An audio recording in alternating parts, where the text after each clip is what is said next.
Hey, and welcome to the ProtoPod, the podcast for engineers, innovators, entrepreneurs, and trailblazers shaping the future. Here, we dive into the cutting-edge worlds of prototyping, aerospace, rapid manufacturing, high-velocity mass customization, and beyond. I'm your host, Jordan Rose. Today, we're thrilled to welcome Garrett Partridge, the CEO of ARC Technical Solutions, a powerhouse in custom test systems, obsolescence mitigation, and rapid hardware solutions for aerospace, defense, and the industrial sector. Now leading one of New England's most agile tech companies, Garrett blends real-world innovation with visionary leadership, tackling complex challenges head-on from cutting-edge electronics design to workforce development and industry collaboration. Hey Garrett, welcome into the ProtoPod. Really excited to have you on today. Thanks, Jordan. Nice to meet you. I was looking through your bio prior to us chatting, and I noticed that you have a very interesting background, one that is inspiring to me. You started as an engineer, have moved through various levels of management, and now are the CEO of ARC. Can you give myself and the audience a little more detail on your professional journey from test engineer all the way to CEO? Yeah, I can. I'll try not to go too long with the journey, but I think it's somewhat relevant. I know you said you worked in the machine shop at ProtoCase or ProtoSpace, and similar background. My family came from machinists, and so I had a lot of experience working my way through college. I would work on the weekends at my uncle's machine shop, and then eventually, started working remotely for him, doing some CAM programming, and which was nice. Being at UNH, it was about an hour and a half away from his machine shop, so that saved me a lot of time. But I gained a lot of mechanical experience, and so I started actually as a mechanical engineer at UNH, and then I switched to electrical engineer later on. So that gave me kind of a unique electromechanical background that even wasn't really by design necessarily, just kind of happenstance. And that actually followed me through most of my career. Even though I was an electrical engineer, I would work for electronics companies, whether that was my internship at Inseri, which was a startup. They didn't have any mechanical engineers on staff, so they actually had me do some of the mechanical design because I had Pro-E experience, and I quickly learned SolidWorks, and I actually got to know your guys' tool back at that time. I think it was like 2008, and designed a custom network PoE switch for one of our active RFID switches. So that was a lot of fun. I took that experience really and brought it to ARC. Because again, we didn't really have mechanical engineers on staff. We would use basically suppliers to do a lot of our mechanical work. And we had a pretty good supply base, but we could tell that it was a limitation for us getting into more advanced testing technologies. So we purchased a seat of SolidWorks. I was really the first mechanical designer / electrical engineer. And so I started designing really electromechanical test equipment and really brought that to the forefront of ARC. When I started here the first 2 or 3 years, where we were traditionally doing more of just straight electronic board testing, depot work, we started to migrate into industrial testing for companies like GE Industrial before they sold off that division. So it was a great learning experience. ARC is a small business, and so that really is a solution-based company. We start as a service and we end, with a solution. So it's a high mix, low volume environment. So I've seen everything from full-on hydraulic test equipment down to, basic FPGA and CPU test boards, flying probe technology. Pretty much seen it all. Wow. It's really interesting. I was looking through, a little bit of information on ARC, and I see a lot of comparisons or similarities, I guess, with ProtoSpace, ProtoCase, with our HVMC high velocity manufacturing or mass custom manufacturing, I should say, and your rapid hardware solutions. That's kind of the way that you guys describe ARC. Can you describe for me in a little bit more detail, elaborate on what that means, rapid hardware solutions? Yeah, I definitely can. So it really is focused primarily around functional tests and validation, but also control equipment. So there'll be a series of signals, right, that come in, and then some event needs to happen. And generally involves multiple pieces of equipment. There could be PLCs, there could be some NI test equipment, some other ancillary devices like a spectrum analyzer, for example, oscilloscope, a DMM. There could be some mechanical components to it. For example, we worked on a switch, a tester for a contactor switch that was used for like stadium lighting, right? So you imagine like your typical light switch. Well, this thing was a three-phase switch that required about 25 foot-pounds of force just to move the lever. And so we had to design an electromechanical system so you could switch the lever, because that was the event at which you needed to test to make sure that the product was working correctly. And it was high voltage, right? So we had to test it at high voltage, but we also had to mechanically simulate what an operator or an end user would be doing. And that's really some of the best test systems that we've done, is where we can mimic the final environment as much as possible. And that's part of the reason we moved into aerospace, because a lot of these original test systems that they were great for a lab environment, ideal conditions, humidity and everything's well controlled. Maybe it's a flex board and it's laid out flat, everything in really an ideal environment for this high rate test equipment. But in aerospace, it's really not high volume. It's not like automotive.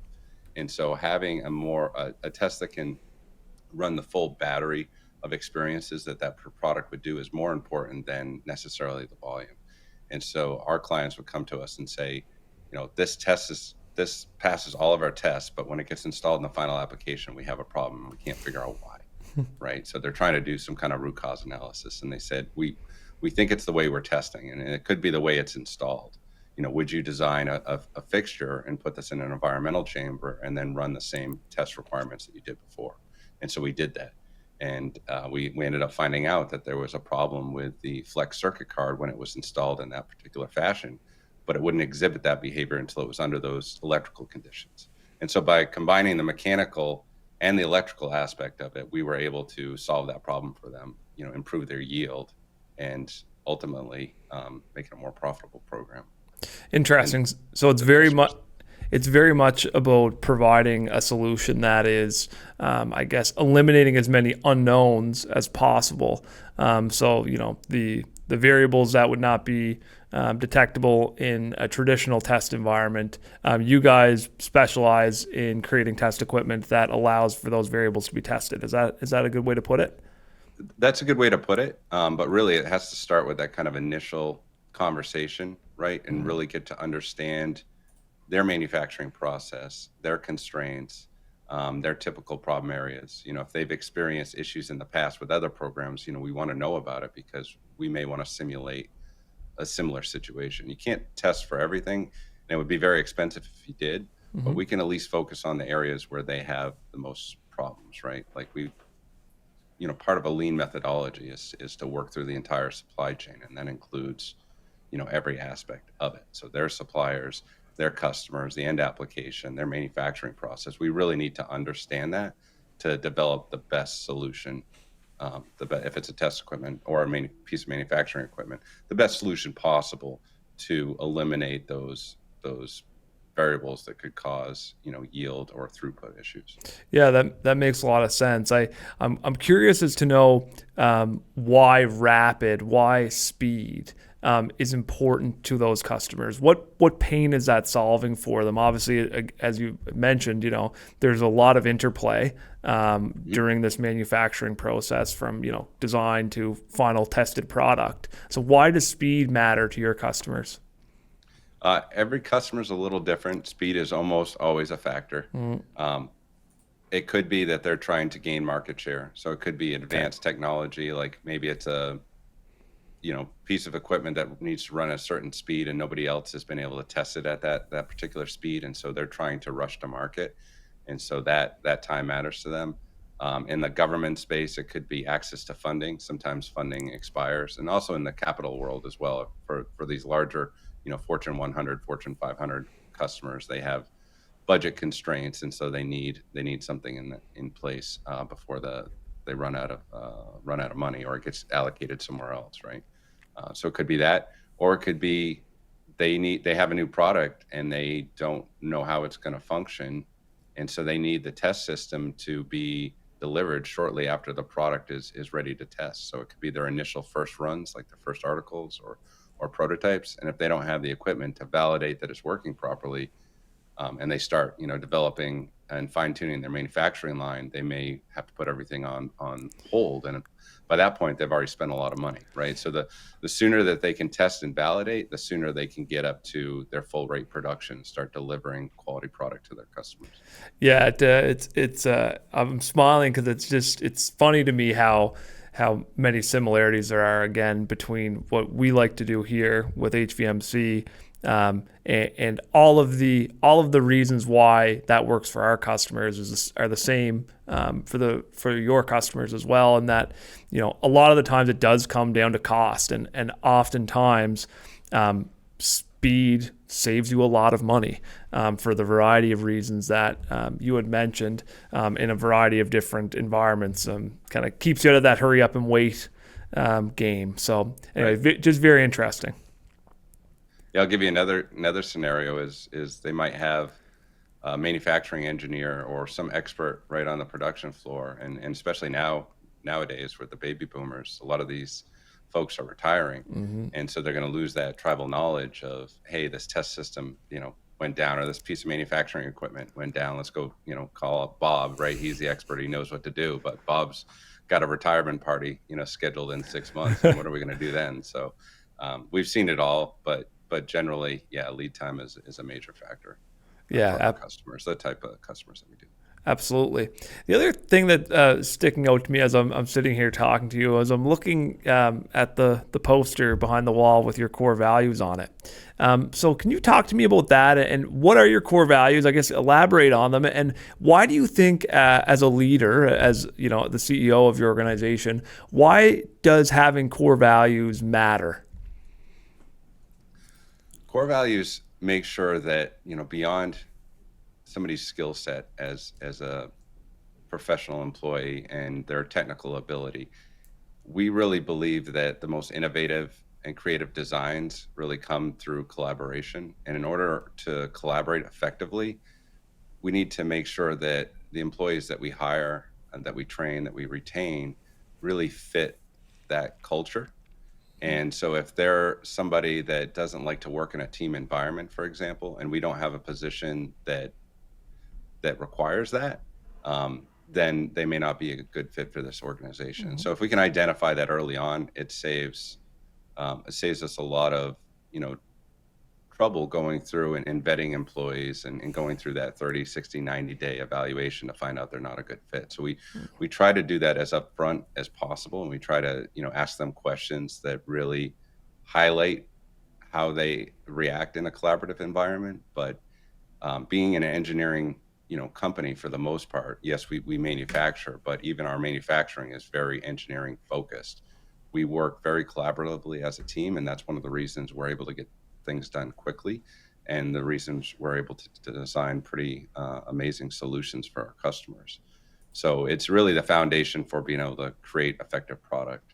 And then commit is our ability to gain trust. While we're high mix and low volume, we don't have hundreds of customers. We're generally client focused, with customers where we can provide a lot of value across various product lines, various programs, various manufacturing facilities, because we really believe in that collaboration, but there's a cost associated with that collaboration. And so being able to go visit that customer on a regular basis and understand their issues as part of our sales process really helps us be more effective when we execute the project, get it done quicker and get it done right.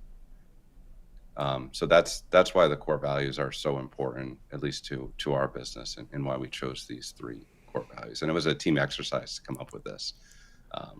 We knew we exhibited these, but we really hadn't put it down on paper or implemented it into our hiring and retention process.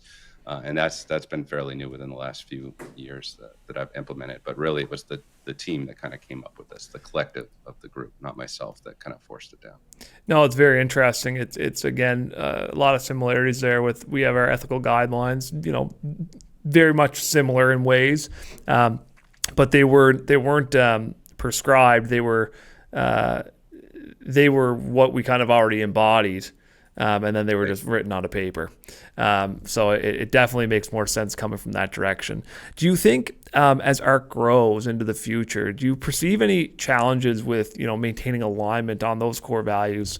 As you've mentioned, commitment is so important to making sure that you really have a purpose-built solution for that customer, and collaboration to make sure that you're effectively working within your group. Do you perceive any challenges that you and your team may have moving forward, and how you might overcome them using your core values? I do. When you grow really fast, right, it's hard to make sure that you adhere to all those processes to properly vet, that the employees exhibit those core values and that fit within the group. Having an open line of communication with the rest of the employees is one way to do that. But when you grow, it becomes very difficult for that communication. It just extends the time for you, the closed loop process, to be able to get that feedback, right? So your feedback loop just becomes larger, and so it is more challenging as you grow. And so one of the things we've looked at, because we are a program focused company, and so we might hire for a particular multi-year program, is we'll generally develop little small teams, whether that might consist of a program manager, an engineering team, a quality person, a procurement person. We'll try to create our own little subset of a team, so it's a bunch of mini ARCs within a larger organization, so that we can keep that communication feedback loop as small as possible. Yeah, that makes a lot of sense. I know I've often seen in organizational guidelines that the 1-to-5 ratio is usually pretty good for groups, and it sounds like you guys are implementing something along those lines, and that allows you to kind of permeate the alignment tools and information that you need to across the organization in an effective way, without, as you say, extending that feedback loop. On the topic of how ARC will grow, and some of the how, what is exactly on the horizon for you guys? What's coming up next? In the next year, 2 years, 3 years, 4 years, what have you? Yeah, right now we're really going through a marketing initiative in which we're looking at the new technical landscape, right, with emerging technologies like AI, and trying to figure out how we onboard clients that not only are a good client in the sense that, they have a lot of business and we add a lot of value to their business, but also how does it help ARC grow our technical ability? We want clients that we can kind of collaborate and design with. A lot of our projects and programs are that way, where they might have some internal engineering capability, but they need our expertise on the test side or the software or the electrical. That collaboration extends beyond just ARC, the organization, and it extends to our clients and our suppliers. And so if we can kind of create this consortium where we can work together to come up with pretty innovative designs, we want to do that. And so the growth trajectory over the next 2 to 3 years is not just grow revenue, but grow revenue specifically in a way that allows us to stay relevant in a very fast-moving, emerging era, right, of technology, this technology boom that we're currently going through. We want to stay relevant. It excites our engineers. It's what brings them to work every day, liking who they work with and working on cool stuff. I mean, that's what gets them excited. It's what gets me excited. Yeah, absolutely. It's very interesting, and for lack of a better term, it's cool to think that you can implement AI and more I guess sophisticated general intelligence into testing solutions, or obsolescence checking and all that sort of thing. So it's very interesting, and I'm interested to know where that goes and who you guys partner with. My last question for you was, you've, as we've talked about, grown from engineer all the way to CEO. If there's any young engineers or technical people listening, do you have advice for them on what you've learned along the way that might kind of guide them along a similar path? Yeah, absolutely. I think exposure to the industry, exposure to the size of company, the earlier you can do that, the better. So whether it's an internship or part-time work, or you're working on research projects, and whatever it is, I mean, grades are very important. Don't get me wrong, but I think it's equally as important to have that experience so that you really know where you fit best and what's going to help you grow in your professional career.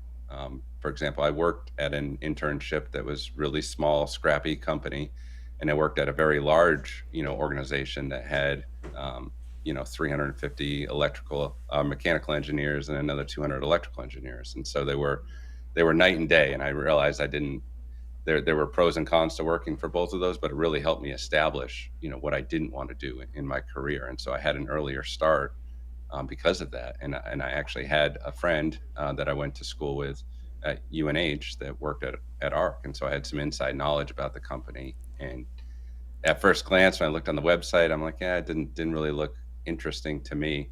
But after talking to him a while and understanding that there's a variety of different technical challenges that he was receive on his desk on a daily basis, I mean, that seemed exciting to me. I mean, my fear was being, having a niche where, hey, you're known as the controls engineer, or the you just work on this PLC, and then that's all you know, and you don't have exposure to anything else. I wanted a variety of different technologies that I would be involved and grow in. So if you can look, as a young engineer, you have the ability where you're not necessarily, may not be tied down with location or with family or any other constraints. You have ability to kind of take some risks.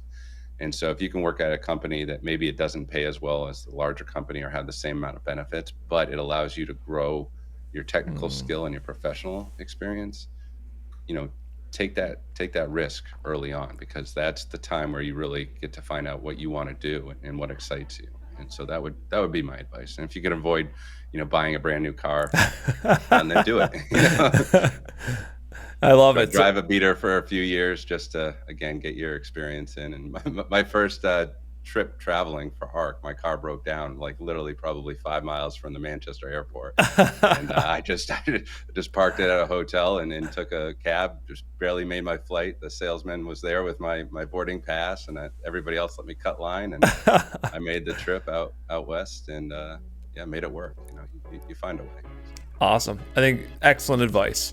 I think that definitely makes a whole lot of sense to me, and I think that idea of not getting yourself stuck into a niche is an important one, and kind of figuring out what you like to do and what you're good at, because not everybody's good at everything. So it makes a lot of sense. Garrett, thank you so much for coming on the show. It's been a pleasure to meet you. Thank you, Jordan. Yeah, you as well. And we'll be following ARC very closely and see what new technology you guys integrate into your designs, and we'd love to have you back on someday. Love to do that. Awesome. Great. Thank you. Until next time. Bye-bye. Bye, Jordan.